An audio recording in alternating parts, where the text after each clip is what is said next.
Well, good afternoon and welcome to Cape Breton Realty Weekly Update for March 14th, 2025. We're here at the Cape Breton Realty offices in St. Peter's. It's a beautiful day looking out over the bay. It is. We've had a nice Friday and the sun is out and lovely. Today's topic that we're going to approach is demystifying mortgages, looking at some of the things that home buyers should know as they venture out into the world of looking for and purchasing a home. So it's really about helping our clients and our audience today understand and navigate one of the biggest purchases that you make in your life. It's buying a home is a significant investment. It can be very important, obviously, and can be at times nerve-wracking, and so we want to help people understand a little bit more and be prepared for what will be awaiting them. We're going to focus really in on mortgages, on that side of the process. It can be intimidating. It doesn't have to be. I think it's a matter of having the proper preparation and mindset. Yep. So, yeah. Once people know the lingo and Right. understand what the questions are, I think it makes things a little bit easier for them. Sure. Yeah. So we're going to cover what you need to know, and some of the points for qualifying for a mortgage, the different types that are available, and how the process works, and then some of the key do's and don'ts, I guess. So just some tips that we would have. So. And my name is Everett Vass, and Sherry McLeod is our broker here at Cape Breton Realty. And so we're going to get started. First of all, I think, Sherry, if you want to talk about how someone who's thinking about purchasing a home, how they can sort of get to know their financial picture better. What are some of the things that they can do in order to better understand what they would be able to purchase? Well, I think the first thing is to get a little bit of a financial picture of where you are, what you have for assets, what you have for income, and what your credit bureau is like, that kind of stuff. A lot of times people say, well, I don't owe any money, I've never borrowed, so, I won't have any problem because I have a perfect score. Well, they have no score. That's not necessarily a good thing. That's not necessarily a good thing. You're right, yeah. I'm not saying that you have to go out before you start and go buy a big item and, things like that, but you need to know how much your monthly payments are, and if you can afford, to make a mortgage payment, and will the bank see that as being able to afford to make a mortgage payment? And when you're young and you've never really done this before, it's a little daunting, to say the least, right? Yeah. So it's important to, before you sit down with the important is to get a mortgage broker or a banker that's going to work for you to get you your mortgage. But before you even go there, you might as well get your ducks in a row and know how much you make a year. Do you have a full-time job? And if you don't have a full-time job, then those are the standard things that the bank wants to know, that they can guarantee they're going to get their money, right? Get their money back. So. Yeah, the lenders will look at what is called the debt to income ratio. So that on that they can base whether or not you can afford to make the payments for a mortgage, and then of course the size of the mortgage that you would be able to Able get. To handle, yeah, right? Exactly. And it's all about percentages, right? So they're looking for stable income, employment history. You don't want to be switching jobs around when you're applying for a job, applying for a mortgage, just because that creates uncertainty, That's right. and certainly instability in their minds. If you're only working since a year, that that's not very long. Or if you're only working since 6 months and you've switched careers, things like that, that kind of gives them a little bit of a red flag, right?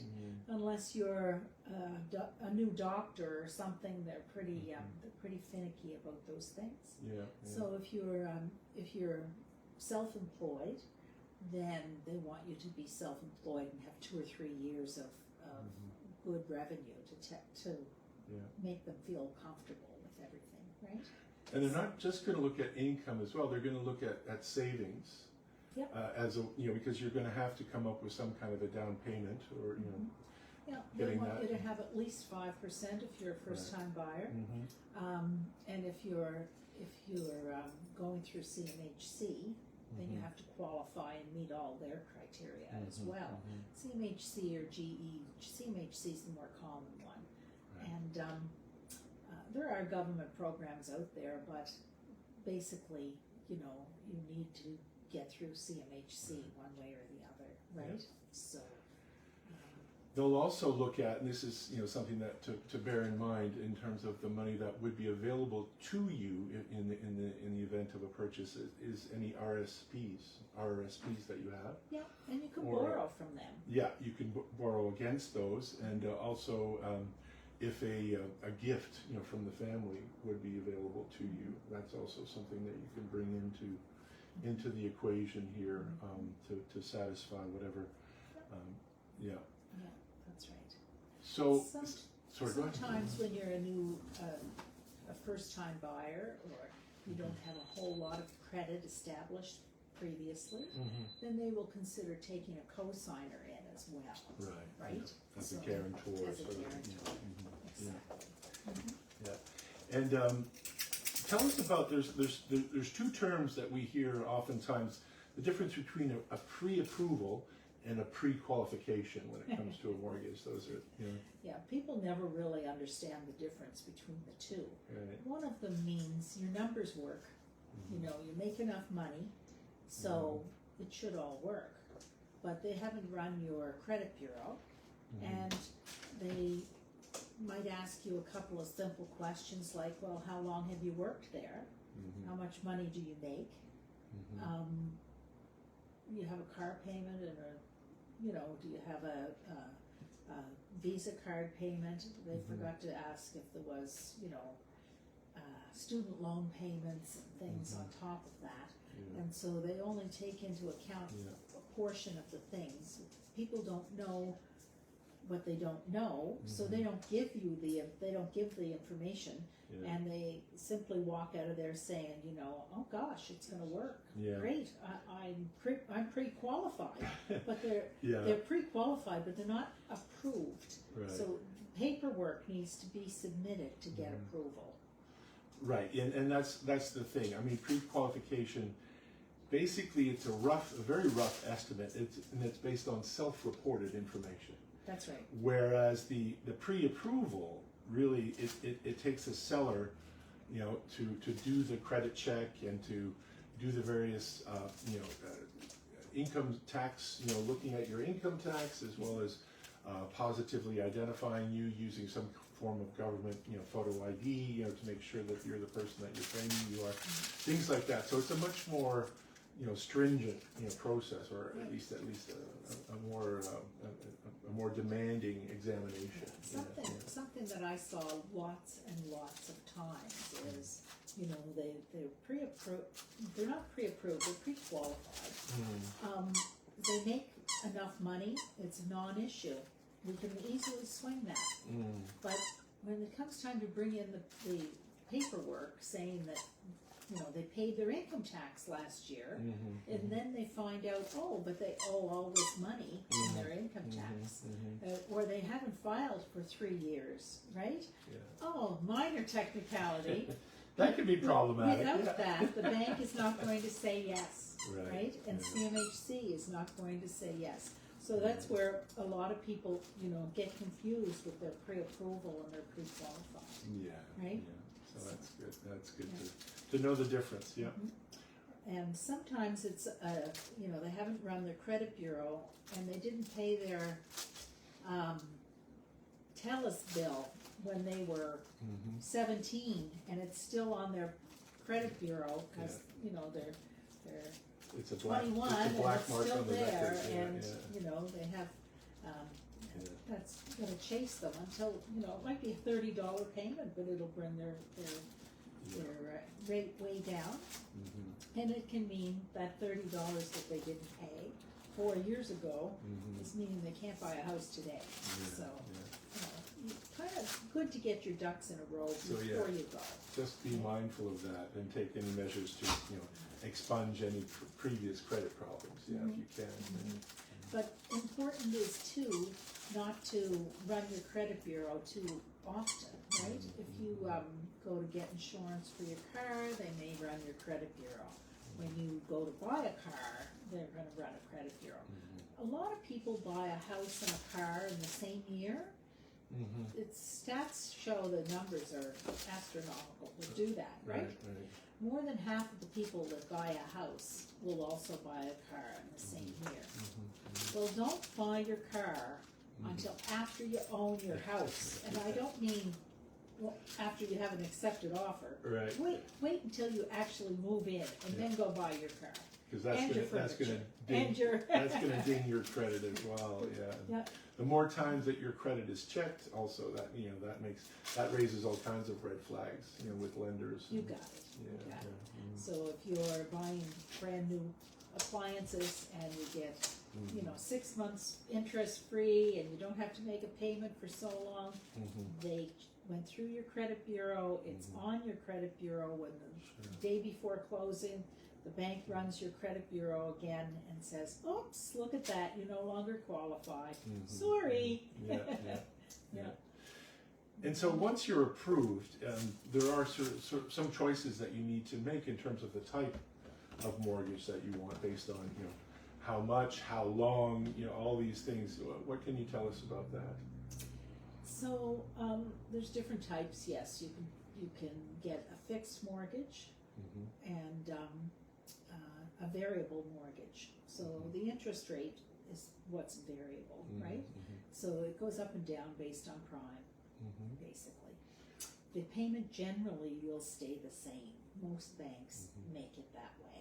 So it's really the principal that's coming off of your mortgage that is changing all the time, right? So it stays the same during that term, but which is different from the amortization period. Right on. Can you tell us the difference between those? So you want to know the difference between term and amortization? Yeah. Generally, when you take out a mortgage, it might be for 25 years.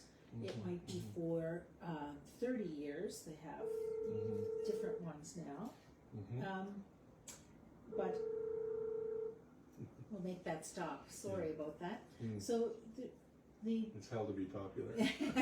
Yeah, I would say. Could have been money on the other end of that phone jar.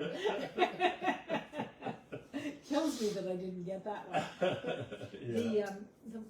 So amortization is the long term of your mortgage. So your term is the amount of time that they set the rate of the interest. That those conditions are fixed. So it could be that for 3 years you'll get 5%, for 5 years you'll get 4%, or something like that, and you decide on that, and that's when it's a fixed rate. When it's amortized over 25 years, and you have a very low rate, your payment is very low. But if it's amortized, it's relatively low. Let's put it that way. As low as it's going to get.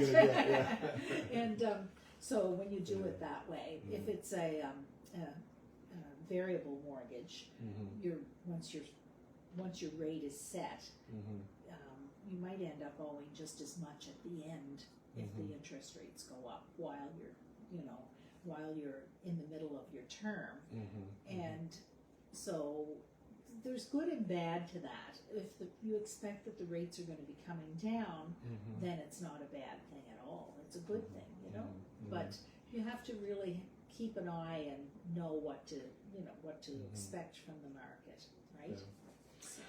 Oftentimes too, I find that there's confusion between what is a deposit and what is a down payment, or else the type of insurance, because sometimes you'll have to get insurance for the home, but you also have insurance for the mortgage. These are some of the subjects we've already talked on, but maybe it's worthwhile just sort of reiterating that. Well, your deposit is what you put down with your contract when you make an offer. Right. But your down payment for your house can be your deposit can be a portion of it or all of it for that matter. Right. But the bank wants to see that you have a certain amount of skin in the game. Mm-hmm. So if you have your 5% down and you want to use that for your down payment and your deposit as well, you Mm-hmm. can. But Yeah. you need to make sure that you can show them that you have your deposit. Mm-hmm. Not your deposit. Now I'm talking. Your down backwards. payment. Your down payment. Your down yeah. payment. Yeah. You need to show them that you have your down payment in your account Mm-hmm. for like 90 days Mhm. prior to your purchase. And if you can't show that, then maybe you show where it's coming from, as in Mhm. Yeah. a letter from your parents that they're giving Mhm. you the down payment, Yeah. or Or a retirement account or the something. retirement account. Some access. But then to you have funds, you have proof that it's there, Right. right? Yeah. even if you have it in RSPs or Mhm. an education fund or whatever, as long as you have it somewhere, right? Right. Yeah. And maybe you have it in a car and you have to sell that car before then. Mhm. They want to see that you have those funds Right, and that you yeah. have that equity. Yeah. Right? Yeah. The other thing what we've mentioned in previous sessions for first-time home buyers, there are programs available, through the provincial government typically, where they will, give you some help in terms of making the down payment on the mortgage. Yeah, we're yeah. both doing it. Yeah. So, are you familiar with the sort of the conditions that would apply to that? Is there? Those- Yeah. There's different things available, and they can stretch them out longer sometimes for Mhm. first-time buyers and stuff, over 30 years and Yeah, okay. things, right? But you need at least 5%, and there is a program where they'll give you half of your 5% or something now, but you still have to qualify. You have to qualify, and eventually you have to pay it back. Right. So, the moral of the story is, if you can save your 5%, you still need your closing costs as well. Mm. And so that's another thing the bank looks for. Okay, you have your 5%, you're gonna buy a $100,000 house, you have $5,000 in the bank, that's great. Right. But you need another 3 or 4 in order to close, because you gotta pay your lawyer, and you gotta, get insurance, and you gotta pay deed transfer tax, Right. and so on and so on. So they wanna see some proof that you can swing this, right? So savings is the biggest deterrent, actually, that causes people not to be able to buy their home.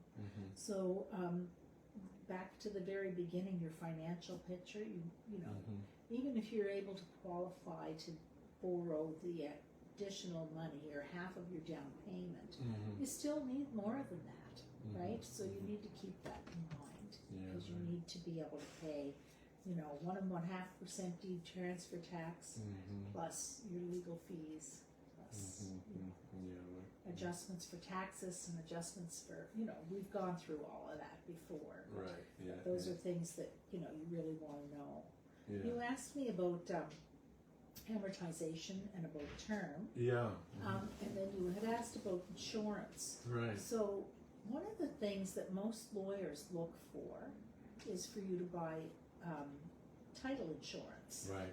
and that's a few $100.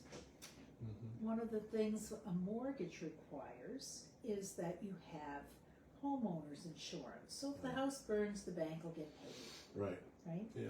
And then if you buy a house with less than your 20% down, then generally you have to pay insurance for your mortgage. And that can be, several $1,000s as well, although they'll add that into your mortgage. Okay? So sometimes your mortgage turns out to be, this, even though you have what you think is a big pile of money going into it, by the time they add their insurance into it, you're like, oh my gosh, I owe just as much as the house, and I already gave you this much money. It's pretty daunting, right? Yeah, So it's good to talk to a mortgage broker or your banker, and wherever you bank, and make a plan so that none of this is a shock to you at the end. And your realtor, of course, will help in lots of ways to prepare you for all of that. And we often talk about your closing costs and stuff, and even though people are you know, they went to the bank and they got pre-qualified and not pre-approved, and we start to talk to them about certain things, they're like, oh, nobody told me that, you know. So it's always a good idea to make sure that you're pre-approved and you know what's coming at you. Right? So. The other wrinkle that can come up, I mean, in the process of getting a mortgage, you know, there's the application, then there's the underwriting, but there's also an appraisal that takes place oftentimes, you know, for the mortgage as well as for the insurance. If you want to get home insurance, oftentimes they want to make sure that the loan to value and that the house is worth what it is being sold for, you know. So those types of those types of situations where the appraiser or the insurance company determines that the house is not, you know, worth what the sale price was, or that the loan is, what do you do in cases like that? Come up with the extra money. You have to, basically, you can't, if you want to, otherwise everything falls through. Now, there's not a lot of appraisals done anymore if you're going through CMHC, because CMHC has enough data in their database that they don't need to send an appraiser out very often. Maybe 1 in 10 get appraised, if that. Okay. But if you're putting 20% down, you're getting an appraisal. Period. Right? And that's a negotiable thing that everyone should realize when you're dealing with the bank. Ask them if they will pay for that appraisal, right? Because most times they will pay for the appraisal, but only if you ask them to, right? They are going to make a lot of money on your mortgage, so they will do that. They're banking on it, quite literally. Literally banking on it. You're right. Okay, you're so funny. That's the pun of the day. Okay. But seriously, they'll often pay for that.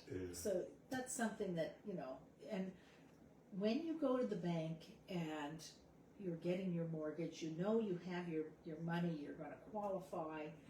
It's not a shame to shop it at that point. Right, okay. You know, and if you want to call around and say, well, you know, I'm getting 5% here, you know, will you do any better? They'll often match it.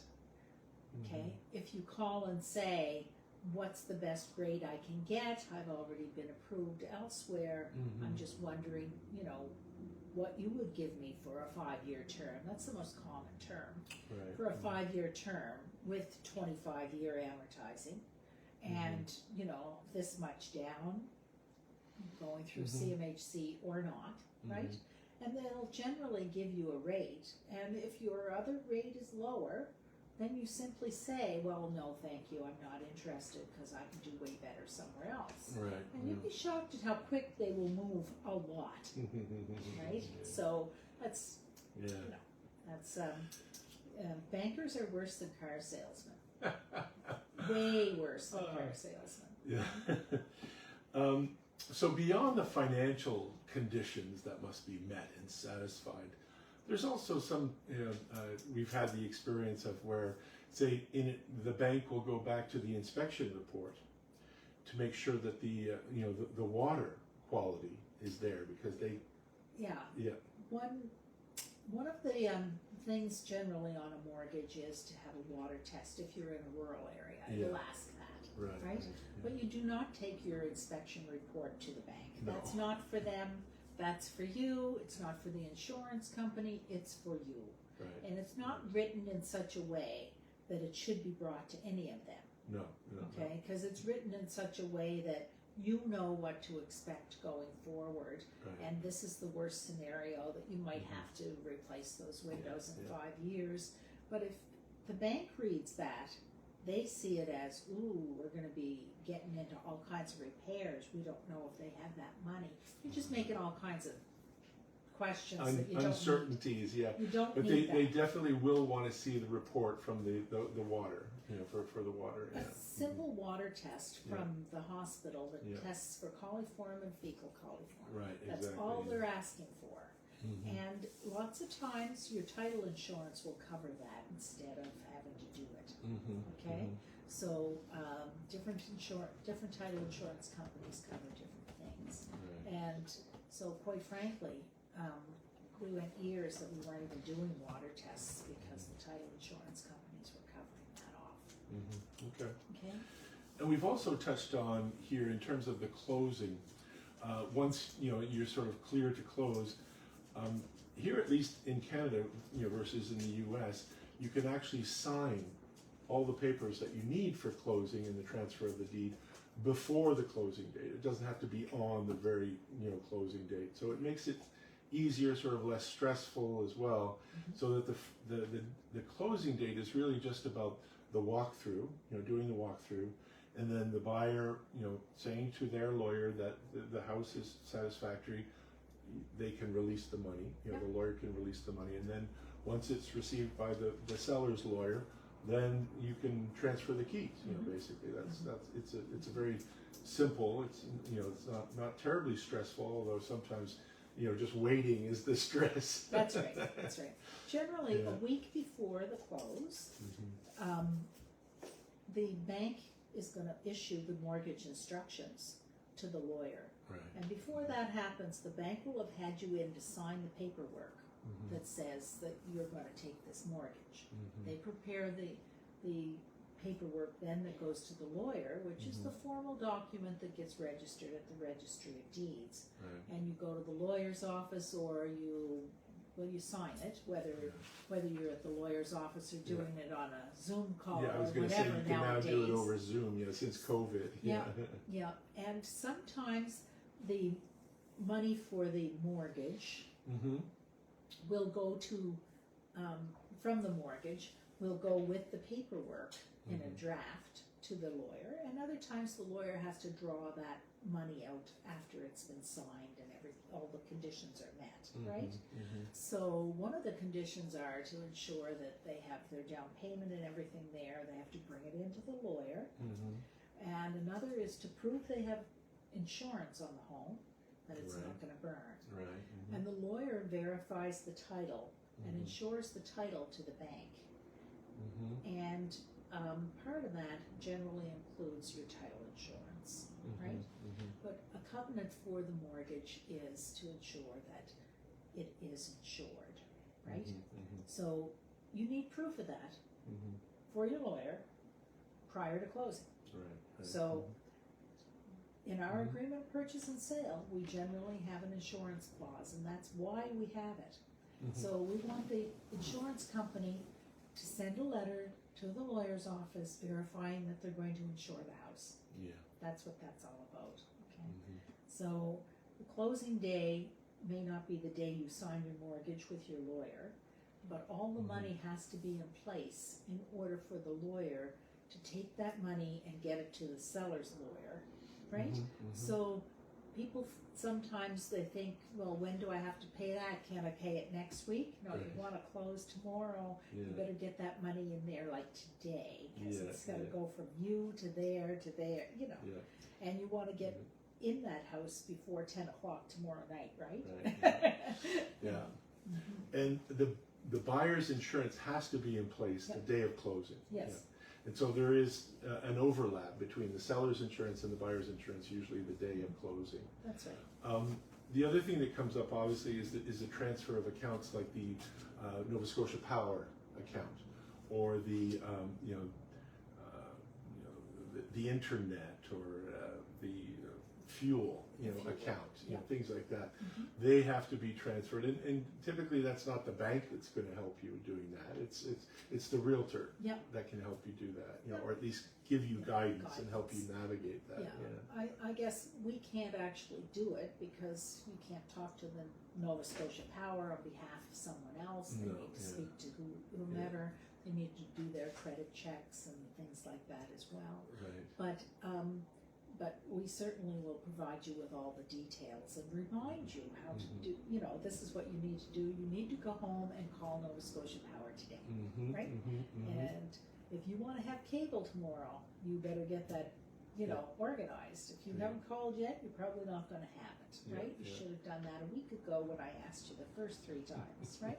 So that's what we do. We just hound people. Make them honey-do lists and hound them.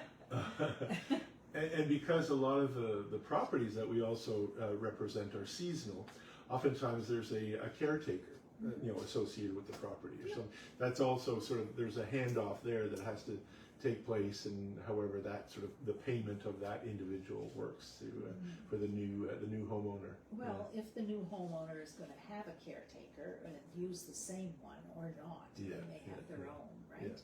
But yeah, it's important to collect up the keys from the caretaker and make sure that, you know, everything runs smoothly. There's no loose ends. Exactly. So. Well, good. Did we miss anything? Let's see what we got here. I think that was a pretty quick overview, but I think we were thorough in our coverage there. I think, you know, the best preparation is to know your finances and get pre-approved. You know your options. You know, ask a lot of questions. Well, knowledge is power, right? So you can go to the bank with your tail between your legs and say, "Can I buy a house?" With your hand out, please, sir, may I have some? Which is basically what I did the first time around. And they were like, "Oh well, you know, we'll talk to your dad and see if he's ready for you to buy a house." I'm like, what? Then I decided it was time I learned how to do this. As an independent, we're not going to let that happen. But and that's exactly how sometimes bankers will treat you if you're young buying a house, you know. But knowledge is power, and if you want some knowledge, then you sit down with a mortgage broker or a realtor or a banker and find out all the things that you need. But I can certainly give you a list of all the things they're going to ask you for, and I think we all can, right? We need 2 or 3 years of income and proof that you work somewhere. You letter for your from your employer of employment and pay stubs for the last couple of weeks, you know, and you know, those kind of things. MLS cut, an agreement of purchase and sale. Those are all things that we provide, and you know, proof of insurance, those kind of things. We help with that, but before, when you're getting pre-approved or getting pre-approved, if you have all of that paperwork, you're a shoo-in. You got it. And there's no stress later. So. Well, good. Well, we're happy to share and provide this information to you. If you have any questions, you can ask them in the comments for the live in the chat, or else you can reach us at, my email is Everett, EVERETT @CapeBretonRealty.com, and Sherry's is SHERRY @CapeBretonRealty.com. So thank you very much for your time and your attention. And anything else? Any last comments that you'd like to make? I hope everybody had a great March break. The kids have been off all week. I think they had pretty good weather, actually. No big storms this year. So I guess Monday is back to the grind, back to school. All the teachers will be back. Well, it's St. Patrick's Day too. On Monday? Oh, we got to drink green beer on Monday, guys. That's what we're supposed to do. Yeah. And we're all Irish that day, okay? No matter what. Yeah, and it's definitely showing signs of spring here. It's beautiful and sunshine and warming up. So we've got lots of reasons to celebrate. That's right. There's one thing we didn't mention today that I really thought we were going to bring up. Oh yes, I know exactly what you mean. Yeah. The 2.75. Yeah, because the bank rate went down 25 basis points, and 2.75 is phenomenal in terms of the rates. Yeah. It's a really good time to get pre-approved. It's a really good time to ask them for a 90-day guarantee on their approval right. and the rate. Okay? Because we don't know what's going to happen with all these tariffs and all this stuff that's going on. Yeah, right. And we'll have an election soon, and there's lots of instability. We don't know if they're going to come down again, or if they do, and you're pre-approved and you have a rate locked in, they'll still come down lower and give you the better rate. Right. But if it goes up, they're not going to give you the No, lower the rate benefit. unless they have to. So, Yeah. so get locked in. You Yeah. know, get that in writing that Yeah. you're approved at that rate for 90 days. Yeah, good advice. Okay. If you are in the process of thinking about getting your mortgage renewed or whatever, now is a really good time to go and get that done. Even if you're 6 months out, I wouldn't wait. I would do that now.